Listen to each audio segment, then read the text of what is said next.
everybody in grand community should take it. You ought not to be distressed or be restless at this point or at this stage that we are now in grand community as regarding the disbursement that we are expecting.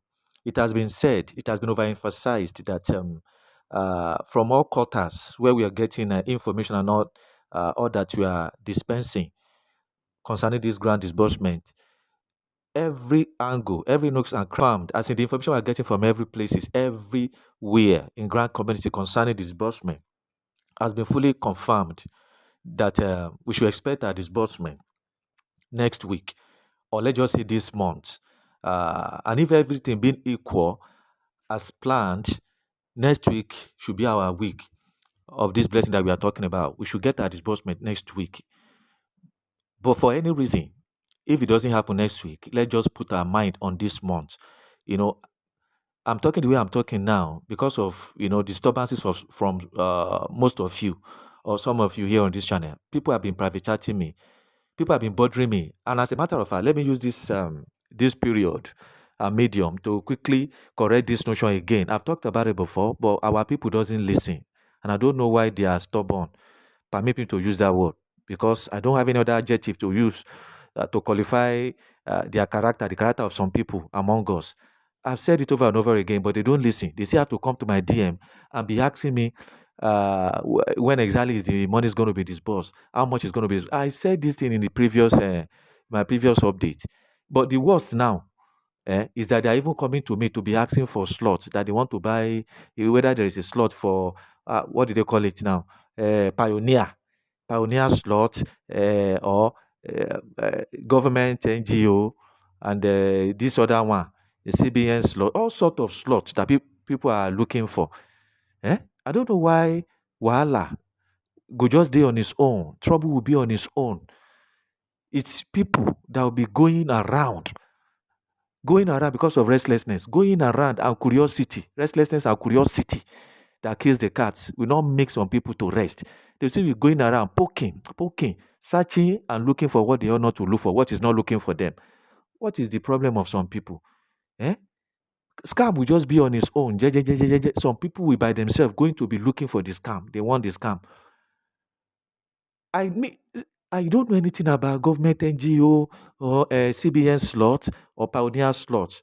I've been hearing that some NGOs are selling the slot for Pioneer slot and government NGO or whatever, what have you.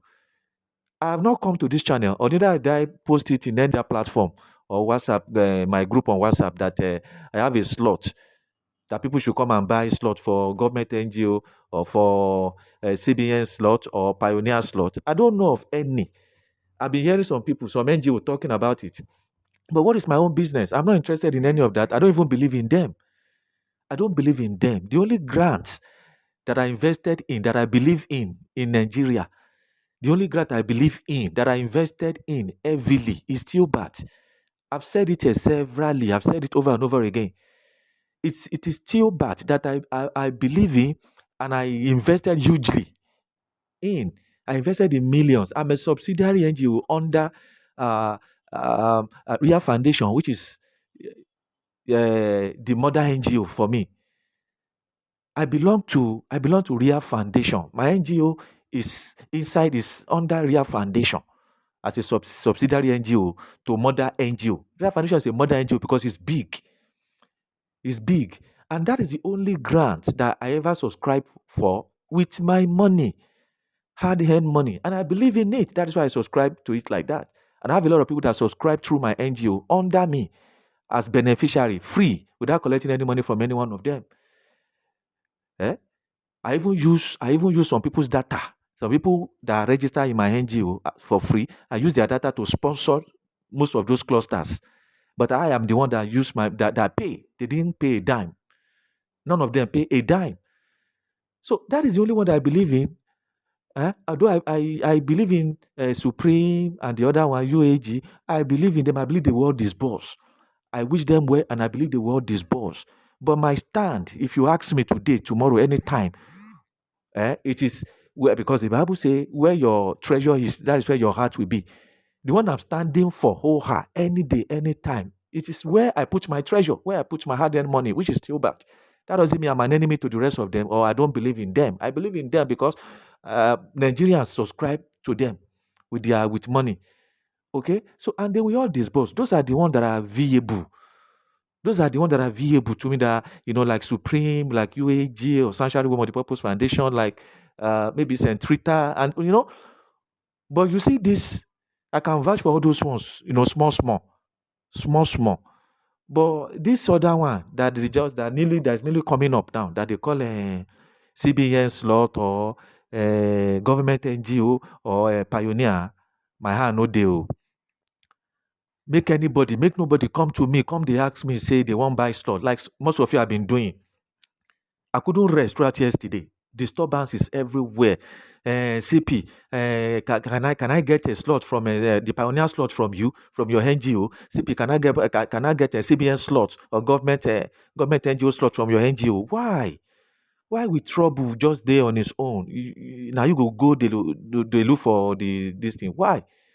Please don't bring it to me. If you want to get your NGO, government NGO slot or Pioneer slot or CBN slot, go far. Don't come to CP. I'm not interested in that. I don't sell any slot.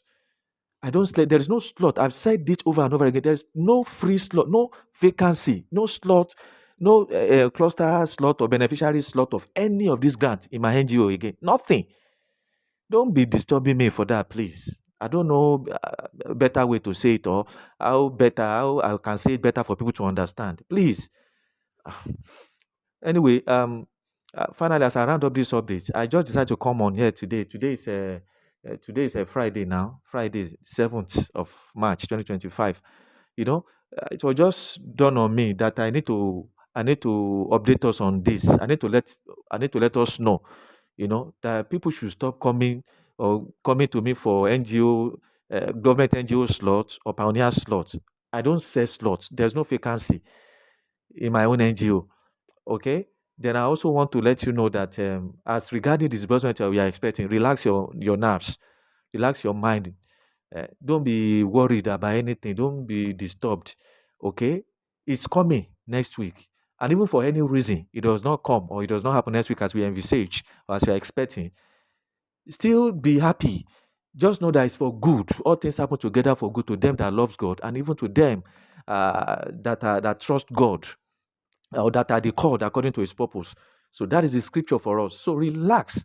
What is meant to be, what is meant for us, that God has destined for us, as a blessing for us, which will surely come to us. And one thing I know for sure is that as the Lord liveth, it will not exceed this very month of March.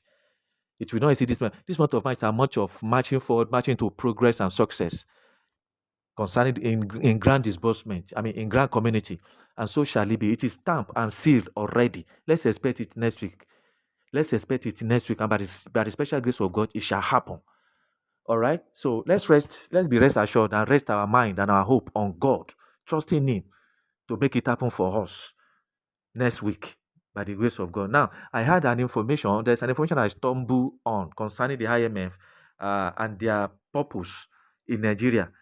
Okay, it was stated clearly. They interviewed their staffs, the executives of IMF, on Arise TV. I saw it and I liked it. I said, okay, this one is good enough. At least it's in line with what we're expecting. After all, we have been hearing about IMF Nigeria, and the reason why they are here and the meeting they have been having with government officials and CBN and all that. So when I stumbled on that video, I said, okay, this one is good enough for me to just share with my people. Be rest assured that yes, truly, there's an organization that's called IMF here, and they are here for good, for the benefit of the masses, the suffering masses in this country, to alleviate poverty and to work with the government to ensure the grant is disbursed, especially to the grassroots people. Are you getting it? So yes, let's see a little bit of the interview that they had with Arise TV. International Monetary Fund says Nigeria needs to ramp up domestic resource mobilization amid ongoing reforms. The first deputy managing director of the IMF, Gita Gopinath, spoke to Arise business correspondent Rotus Udiri in Lagos about a range of issues from tariffs to welfare transfers and inspiring more girls to study economics. Here's the report. Indeed. Here you are in Nigeria. There's been a lot going on here. Reforms, had some domestic shocks, but it looks like things seem to be stabilizing. What's been your takeaway speaking with the government, private sector folks with what's going on in Nigeria? Firstly, there is a strong recognition that this government has undertaken bold reforms that were much needed in terms of FX deregulation, fuel subsidy reforms. Those were important and had to get done. And these are difficult decisions to make. So recognition of that has brought stability to macro indicators like the strength of the naira. Now, that said, this is also an important time for the government to accelerate social transfers to Nigerians. And the reason I say that is because the big spike in inflation, the food insecurity that has come along with it, the rise in poverty that has been quite significant, it's very important to address that. And the government can do that by providing social transfers. It can use the savings that it's gotten from the fuel subsidies agenda, which, again, I saw Naira, it actually appreciated, pretty well against the U.S. dollar. The gap between the official rate and the parallel market rate, things like 1,499 versus 1,510. So it's really narrowed. Is that top of line currency stability for a government? Or there's a whole lot of other things that you got to look at? There are many things for the government to look at. Currency, I wouldn't use the word stability, but confidence in the currency is very important.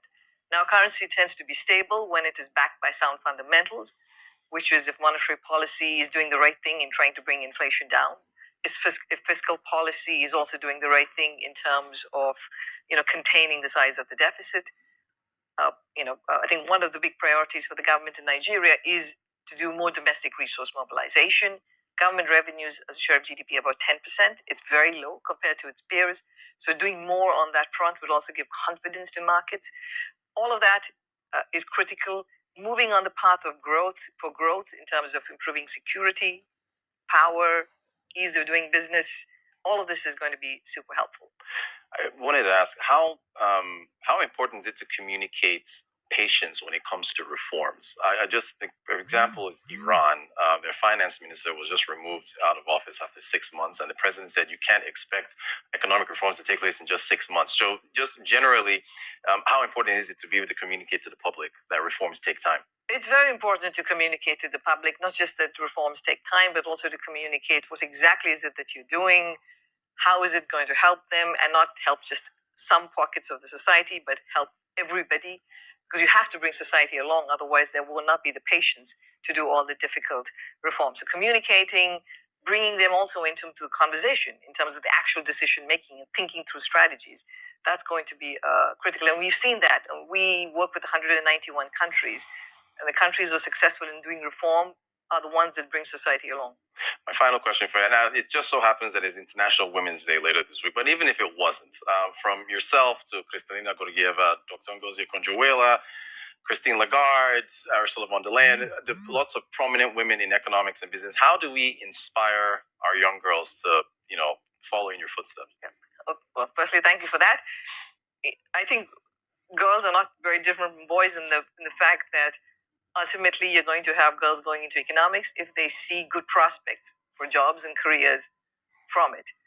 And I think the message I want to give to girls is that economics is the kind of subject where you can see yourself in many different professions. You could be in consulting, you could be in finance, you could be working for the government, you could be doing a lot of good for society, right? And so there's a lot of opportunity, and we need more women in this profession.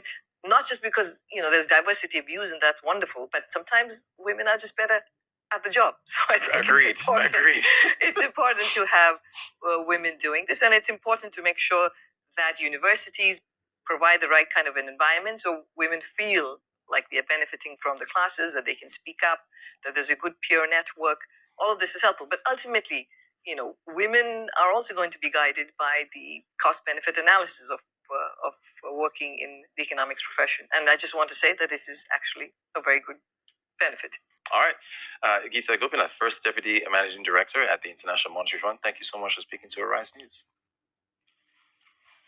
Well, Dr.